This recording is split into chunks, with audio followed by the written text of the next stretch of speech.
Prajurit ini sedang mengejar seorang gadis, tiba-tiba ia menginjak ranjau yang diletakkan oleh tentaranya.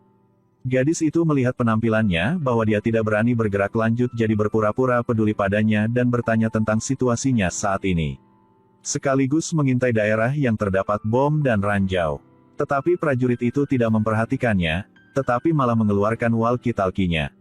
Dan menghubungi bawahannya yang menyuruhnya untuk bergegas menyelamatkannya. Pada saat itu, karena dia terpeleset, walkie-talkie-nya jatuh ke dalam air. Gadis itu segera mengambilnya dan bertukar syarat bahwa dia ingin mengetahui informasi tentang daerah-daerah yang terdapat ranjau darat. Karena ingin punya waktu lebih banyak untuk kabur, dia sengaja meletakkan walkie-talkie di tempat yang jauh darinya. Sambil melarikan diri, gadis itu tidak lupa menggoda prajurit itu.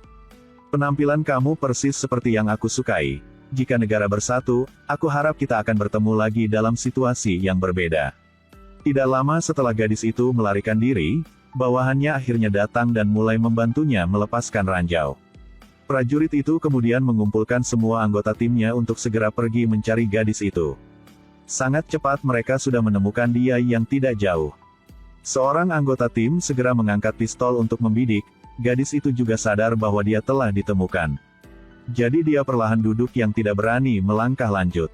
Melihat dia yang semakin mendekat, gadis itu memutuskan untuk berlari ke arah yang berlawanan, tetapi dia adalah seorang wanita, dan yang lainnya adalah seorang prajurit, sehingga jarak antara mereka lebih dekat. Saat siap menangkap gadis itu, para pemuda itu tiba-tiba berhenti, ternyata di depan adalah area terlarang yang di dalamnya terdapat bom dan ranjau yang tak terhitung jumlahnya. Mereka menatap gadis yang berlari itu yang berkeringat deras.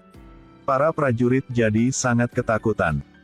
Bagaimana wanita itu bisa melewati area terlarang dengan mudah begitu? Di depan adalah batas negara kita. Mendengar itu, anggota di sebelahnya segera mengangkat senjatanya untuk menembak gadis itu, tetapi dihentikan oleh Jong Hyuk. Selanjutnya, mereka buru-buru menghubungi penjaga di perbatasan untuk menyuruhnya menghentikan gadis itu. Namun tak disangka, sekarang dia sedang asyik menonton film yang tidak mendengar suara walkie-talkie, begitu saja sudah membiarkan Seri kabur dengan mudah. Pada saat ini para prajurit sudah datang, berulang kali menasihatinya untuk tidak terus berlari, dengan patuh berbalik. Seri masih tidak mendengarkan, melihat sarannya tidak berhasil, prajurit itu segera mengangkat senjatanya dan ingin menembaknya. Seri akhirnya sudah menghindari pengejaran para prajurit, tapi sekarang, dia dihadapkan pada masalah yang sulit, bagaimanapun dia pergi. Dia tidak bisa keluar dari hutan lebat ini. Jadi dia dengan cepat menandai tanda-tanda di tempat-tempat yang telah dia lewati. Tetapi inilah yang memudahkan para prajurit yang sedang mencarinya.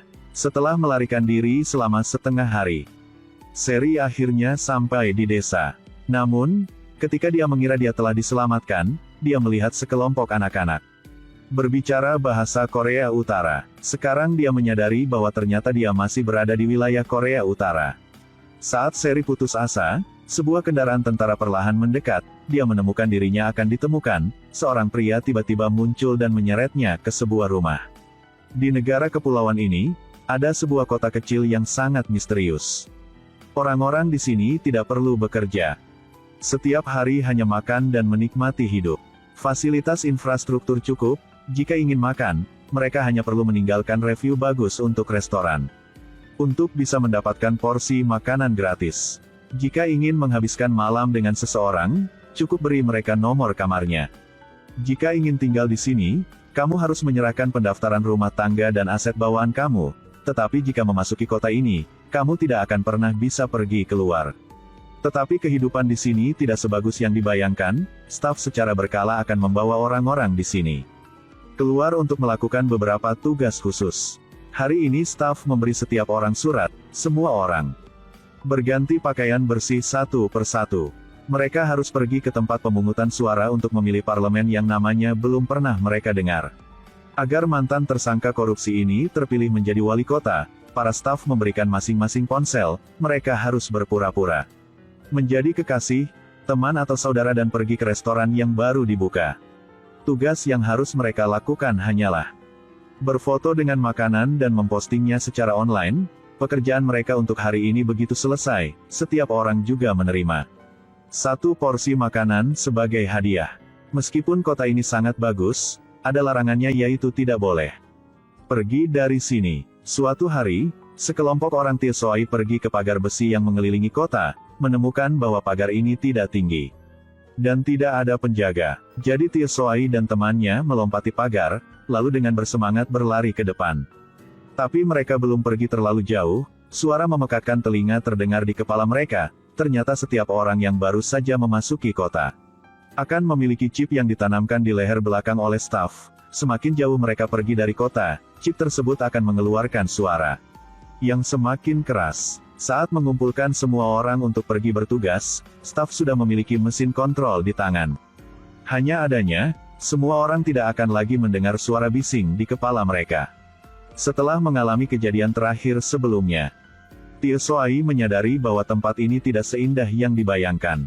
Beberapa hari kemudian, kota lagi mengumpulkan semua orang untuk pergi misi. Kali ini mereka harus menyamar sebagai sekelompok orang miskin yang melakukan protes. Mereka mengenakan pakaian berlumuran darah dan melakukan pertunjukan yang dipukuli dengan brutal. Namun yang membuat Tiesoi tak terduga adalah, misi kali ini akan membantunya bertemu dengan seorang yang akan mengubah hidupnya.